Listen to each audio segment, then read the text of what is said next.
Hello guys, in today's video I will be showing you how to fix TikTok video not getting views problem.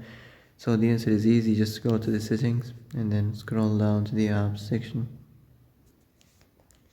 Then go to the search and search TikTok. Then go to the storage and here you will find this clear cache option, click on it. Now you can go check it if it worked, and if it didn't, you can try to restart your phone or turn the Wi-Fi off and on, or the Bluetooth or the airplane mode. Also you can try to clear data, but be careful. If you clear data, all this application's data will be deleted. This includes all files, the settings, the accounts, the databases, etc. So be careful if you wanna clear your data. And that's it for today's video. I hope this is the answer you've been looking for. If you like this video, don't forget to like and subscribe, and see you in the next video. Thanks for watching.